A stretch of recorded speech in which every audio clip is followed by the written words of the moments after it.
Bombshogeza panguva ino obuda taura mashoko achiti ma-ex combatants pamwe chete nema-military backed ZANU-PF factions ake ari kusapota vice president Sadc Chiwenga.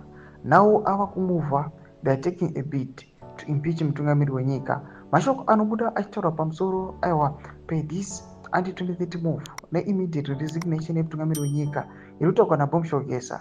Yesterday people saw his address. Panapa anobuda ataura mashoko ekuimpicha mutungamiri wenyika chitiko chiri kuonekwa nemacitizens vachiti let them do anything just as long mutungamiri wenyika aresign. Another subscribe or like on the bell icon. Tivida panapa the news also mudanyira achiti war veterans leader Blessed Geza says the ex-combatants in their military-backed ZANU-PF faction led by Vice President Sadc Chiwenga are now moving to impeach President Mnangagwa as he is presently corrupt, incompetent, and incapacitated, suffering from vascular dementia, which is caused by reduced blood flow to the brain.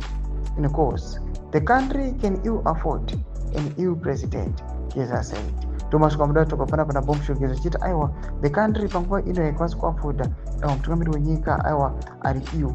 Mashoko anotoka naBombshogeza achiti he's suffering from dementia achiti mutungamiri wenyika panguva ino asisiri competent. Panapa achimulebula achimuti he's corrupt and incapacitated. Anotaura pamusoro pemaforces ake anoti ma-ex-combatants pamwe chete nema-military forces ari behind VP Chiwenga achiti kubva now kusvika pavachakwanisa kusucceeda their mission. He's saying vari kuda kuti these guys ma-combatants nema-forces ari kusapota VP Chiwenga akwanise kuimpicha mutungamiri wenyika as a way yekuti mutungamiri wenyika aresign. Tudze mafungiro enyu muri kudii pamusoro pechitiko ichi. Pabhena comment section medu mafungiro enyu. So subscribe or like, don't on the bell icon.